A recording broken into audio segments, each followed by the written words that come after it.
NAS committee drills INEC chairman on 2019 election budgets. Nigerian inflation dips to 11%, portends relief for consumers. In international news, state of emergency in Genoa to last a year over collapsed bridge. And in sports, protesters march in NFF headquarters, tell DSS to leave.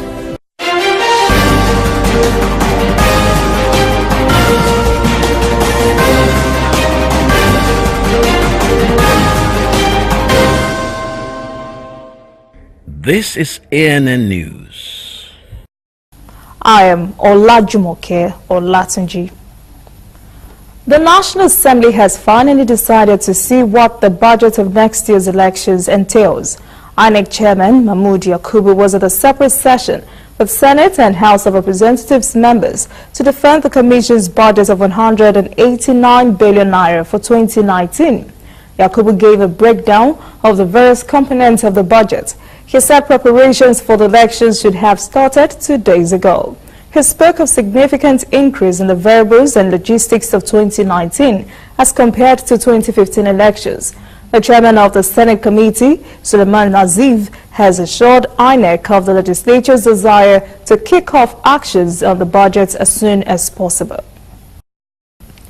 Well, for the past few months, there have been rumors that Senate President Bukola Saraki harbors presidential ambitions. The Senate President has finally confirmed during an interview with Bloomberg Television, where he said he would like to be the next president of Nigeria. He said, quote, "I am consulting and actively considering running for president. I believe I can make the change," end quote. Saraki said Nigeria needed to be governed by a genuinely pro-business administration that would be able to tackle recurrent security issues. The Senate President also said the federal government should make budgetary provision for fuel subsidy. Benue State Government, Samuel Ortom, is alleging continued persecution by the Economic and Financial Crimes Commission, EFCC, since it left the ruling All Progressives Congress for the PDP. A few weeks ago, EFCC kicked off investigation of the state's government's expenditure of 22 billion naira. Ortom claims the state government's account has been frozen by the anti-graft agency and no day passes without the commission adding one or two angles to the harassment of Benue officials. More political drama, this time in Niger and Kaduna. The fight among political parties in the country, especially between APC and PDP, has assumed a new dimension, with Niger and Kaduna State Houses of Assembly declaring the seats of the affected members vacant. In Kaduna, 2 House of Assembly seats of the affected lawmakers were declared vacant. They had switched from APC to PDP. A new Deputy Speaker, Nuhu Shadalafiya, representing Kadako constituency, has taken over from John Kwaturu of Kashio constituency, who resigned last week and also defected. Take them out. Take them out. You are hereby suspended. Please. Honorable sir, obey the rules and move. I have to be told my offense. What have I done? Please, this is democracy. Niger declared Danladi Yar seat vacant. He represents Tafa constituency. All his entitlements have been stopped. The defectors claimed they left the APC because of impunity in the party. There have been many arguments on why Finance Minister Kemi Adeosun is yet to respond to allegations of providing an alleged fake NYSC certificate to the federal government.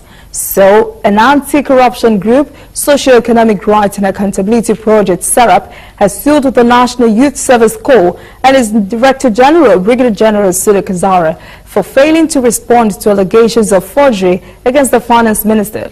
The group is asking the courts to declare the Kazara and the NYSC's failure to provide information and the relevant documents on Adeosun's status was unlawful and as a breach of the Freedom of Information Act of 2011. The group is also asking the courts to compel NYSC to release information on Adeosun's true status. Workers attached to the office of the head of civil service in Abuja have downed tools at the Federal Secretariat on Wednesday. They're protesting against alleged poor welfare and lack of training they say have lasted for years. The aggrieved workers also claimed that out of 16 elevators in the Federal Secretariat, only one is in good working condition. They also claim that promotion arrears of some workers have not been paid. Permanent Secretary of Olayan Olaniyi addressed the workers and said management has agreed to the union's terms. Some good economic news here. Nigeria's yearly inflation rate has dropped to 11%, making it the 16th straight month of steady decline. Food inflation declined by 1% in April, according to the Consumer Price Index for May 2018.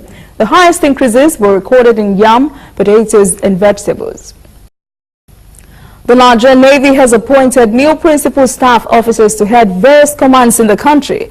Director of Information, Commodore Ayo Olugbade, listed the new officers from Delta, Cross River and Bayelsa states. The new Chief of Defense at the Defense Headquarters is Rear Admiral Abba, while Rear Admiral A.H. Yusuf is the new Director of Medical Services. The police has arraigned Premium Times journalist Samuel Ogundipe, whom it's accused of failing to disclose the source of his report of the police investigation of the DSS invasion of the National Assembly. Sources say the police has secretly arraigned him at a Kobo Magistrate Court in Abuja in order to further keep him in custody. The police has also accused him of theft, criminal trespass, and violating sections of the Penal Code. Meanwhile, a group with the hashtag #AwaMumuDon'tDo has demanded the immediate release of the journalist. 120 monarchs have been lined up to attend the 90th birthday celebrations for the Olubadan of Ibadan, Oba Saliu Adetunji, who ascended the throne 2 years ago. 50 centers have been set up to provide free medical services for indigents and residents of the city. The events will also feature distribution of food items to the needy and individuals with disabilities. A lecture will be delivered at Mapo Hall by Toyin Falola, a prominent history professor from the University of Texas in the U.S. He's an indigene of Ibadan. Coming up, African news, and later, Genoa's collapsed bridge has engendered a one-year state of emergency. Details next.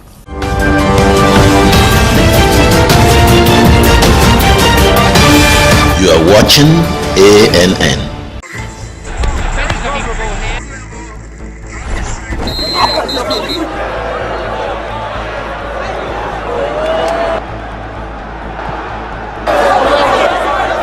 Super Awoof.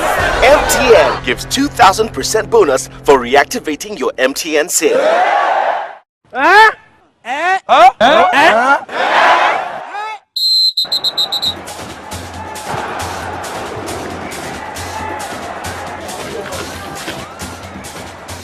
That's right!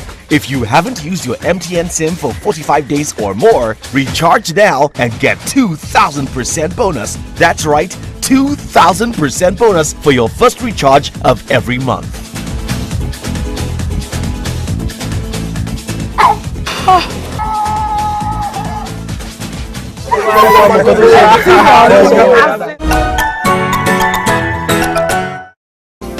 I am Lucy Adeyemi. I am Rotimi Akintunde. I am Olajumoke Olatunji. We bring you the news On ANN News. Business,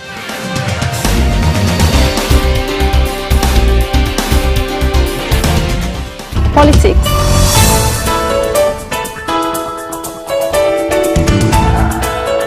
Global News. Watch ANN News. In a truly African spirit. Welcome back. At least 24 students on their way to school and health worker have drowned when a boat carrying more than 40 children sank while crossing the Nile in northern Sudan on Wednesday. Civil defense forces were searching the waters for the missing passengers. Only 2 bodies have been found. The school's headmaster said the children, who were between the ages of 7 and 16, began to panic and leaned to one side when the boat's engine failed and overturned in a strong current as it crossed a flooded area near the River Nile. He said those who died were mostly girls. He added that one family lost 5 daughters. A report says residents of the area have long raised concerns about the flooding of their land due to constructions of a controversial dam. A South African Health Ministry spokesman said on Wednesday a bill that would toughen anti-smoking legislation in the country has been submitted to Parliament for review by lawmakers as a campaign against the proposed changes intensifies. Control of Tobacco Product and Electronic Delivery Systems Bill would restrict smoking in public places. It would also introduce plain packaging, ban point-of-sale advertising and displays, and it would scrap the sale of single cigarettes. Health Ministry spokesman Popo Maja said the bill seeks to comply with standards set by the World Health Organization's Tobacco Control Framework, which South Africa signed in 2005. Popo said it is important for them to have a healthy workforce. Smoking rates are high in South Africa, where estimates link tobacco to more than 40,000 deaths a year. A Libyan criminal court has sentenced 45 militiamen to death by firing squad for killing demonstrators in Tripoli in 2011. They're accused of opening fire on dozens as rebel forces closed in on the capital during the uprising against former leader Muammar Gaddafi. It is thought to be the highest number of death sentences handed out since the overthrow of the regime. Apart from the 45 sentenced to death, 54 more were given 5-year jail terms and another 22 were acquitted of charges relating to demonstrator death. Libya has struggled to restore peace since the uprising 7 years ago. The death sentences announced by the Justice Ministry on Wednesday are the first known to be handed down by a Tripoli court since 2015. Niger authorities said on Wednesday the historic center of the 15th century city of Agadez is threatened by floods after weeks of heavy rain.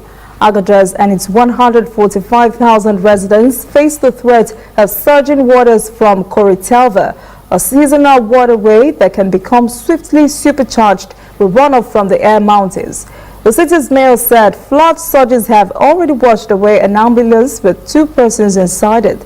He said an alert has been sent warning the population to be prepared and vigilant. Emergency services said on Tuesday 2 persons died when a building housing a mosque and a school collapsed in the city. Floods have killed 22 persons nationwide. They have also destroyed homes, gardens, and decimated livestock. The rainy season is currently in full swing in Niger. Democratic Republic of Congo's health officials say a cholera epidemic in the country has killed 127 persons since February, while a further 22 have died in Niger. Health Minister in the Eastern Kasai region estimates a total of 2,100 patients are currently being treated. He said 125 deaths have been registered since February. The minister added that 10 more cases, including 2 deaths, were confirmed in neighboring Central Kasai. Meanwhile, the United Nations said in Niger on Wednesday, 22 persons have died from cholera in the Maradi region close to Nigeria. It says 1,351 cases had been registered, including 22 fatalities. The Mediterranean rescue ship Aquarius arrived at Valletta Harbor in Malta on Wednesday to allow 141 migrants to disembark, ending a 5-day tug-of-war among European Union countries which had seen the vessel banned from docking in several ports. The ship was allowed in after France, Germany, Luxembourg, Portugal and Spain agreed on Tuesday to take in the migrants who were rescued off the coast of Libya. Aid groups say there were more than 70 children on board. The EU countries will also take some of a group of 114 migrants who were rescued by the Maltese armed forces and brought to Malta on Monday. Malta had initially argued that the migrants be taken to Libya, Tunisia or the Italian island of Lampedusa, all closer to the rescue point. A government spokesman said the ship migrants, mostly from Eritrea and Somalia, would be given an initial medical check before being taken to a reception center. Mali's Ministry of Territorial Administration has said on Thursday President Ibrahim Boubacar Keïta had won re-election with 67% of the vote in a runoff against opposition rival Somali Sisi. The victory hands Keïta a second term in a mostly desert West African country, where claims of fraud by the opposition and militant violence marred the poll. Egyptian authorities are demolishing a historical 19th century neighborhood in Cairo to make way for high-end housing and business development, angering residents who say they have not been properly compensated. Developers have long eyed the central Maspero neighborhood district, home to the Foreign Ministry, the State Television and Radio building. The neighborhood is part of a modern city built by Khedive Ismail in the 19th century, envisioned as a Paris on the Nile with wide boulevards, traffic circles and stately European-style architecture that's falling into decay. Authorities persuaded residents and shopkeepers to leave the area in exchange for compensation or temporary accommodation elsewhere, with the promise of moving back to the neighborhood once modern housing has been built. Authorities say the projects are needed to reduce the overcrowding, traffic and pollution that have long plagued the city. But critics say poor and middle-class Egyptians are being pushed out by well-connected businessmen. Coming up next, international news. Italy blames EU rules for collapsed bridge, imposes one-year state of emergency. Stay with us.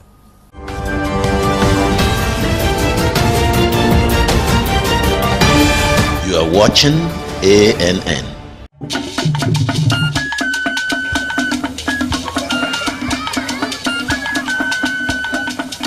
Are you sure you want to do this? Adam, go and bring us your husband. Okay, hello baby. We're in this together, okay? Can you hear me? Keep coming forward. Wait, stop.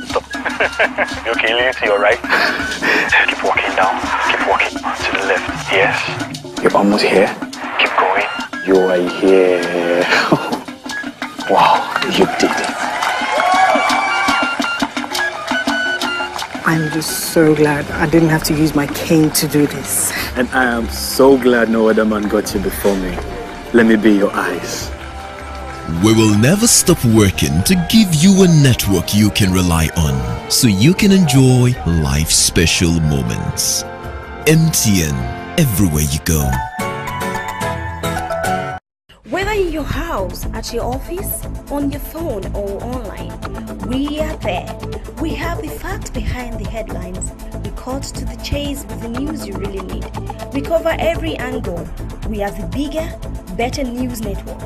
We are African News Network. ANN. Watch ANN News on MITV from a truly African spirit. Welcome back. This is ANN News and international news. Italian Prime Minister Giuseppe Conte has declared a 12-month state of emergency in Genoa after more than 35 persons died in the collapse of a major bridge. Rescue teams have continued to work at the scene. Fears that the remaining structure may collapse have led to the evacuation of more than 600 persons who live near the Morandi Bridge. Italian Deputy Prime Minister Matteo Salvini said the European Union budget constraints may have prevented local authorities from repairing the bridge, but the EU insisted that Italy benefited from billions of euros of investment for infrastructure projects, including roads. 67 persons have been killed over the past week in the worst floods to hit India's Kerala state. Chief Minister Pinarayi Vijayan tweeted that 12 of 14 districts in the state are struggling with flooding, describing it as unprecedented havoc.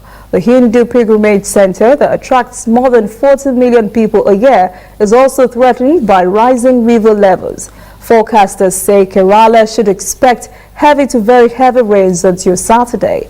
Hundreds of houses have been damaged by floods and landslides.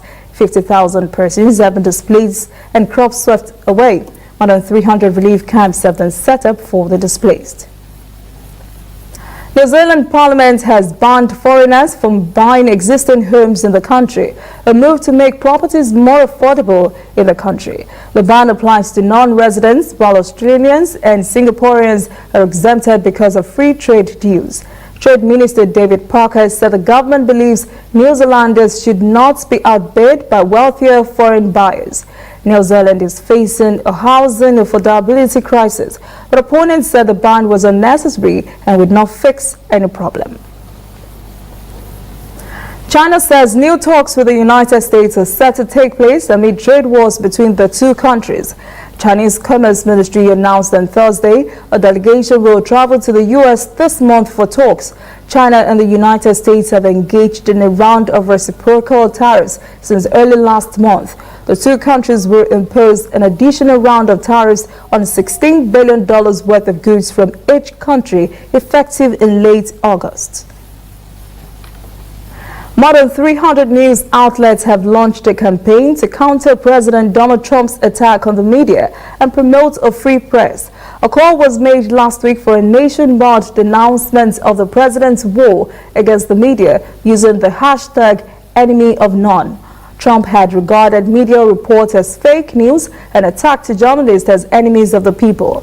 UN experts say it raises the risk of violence against journalists. Coming up, sports. Protesters seek to dislodge DSS operatives from NFF building.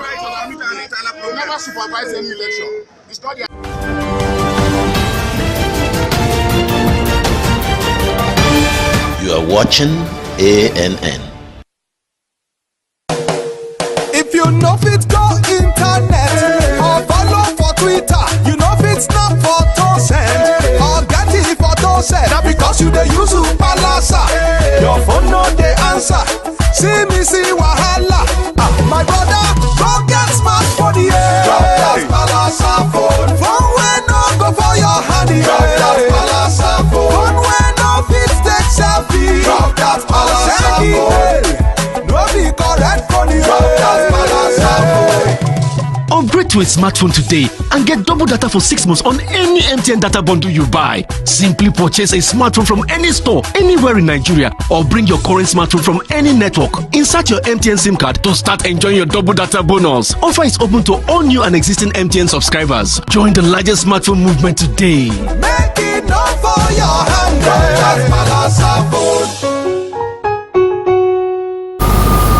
Welcome back. This is ANN News in Sport. Nigeria's under-20 girls football team, the Falconets, will have to pack their bags as Spain had shattered their hope for a spot to the semi-finals of the FIFA Under-20 Women's World Cup. They were defeated 2-1 a few minutes ago. The journey was not too shabby for them as they had beaten Haiti 1-0 and drew 1-1 with China to reach quarterfinals. The opening day produced a 0-1 loss to Germany. Tough break there. A group representing retired and active footballers is urging the acting president to order an immediate withdrawal of security men from the Nigeria Football Federation Secretariat. One of the group's leader, Harrison Jala, said the continued presence of the DSS operatives at the Secretariat was an affront to the Nigerian constitution. Some of the placards carried by the protesters read, "Nigeria is a creation of law. DSS should obey the laws of the land." And FG sacked DSS Director of Operations. Meanwhile, the World Football Governing Body threatened on Tuesday to suspend NFF for government interference. That is ANN News this evening. Thank you for joining us. For details on this and all the stories, visit our website, ANNAfrica.net. Conversation continues on our social media platforms, Twitter, Instagram, and Facebook at ANN Africa TV. I am Olajumoke Olatunji. Have a pleasant evening.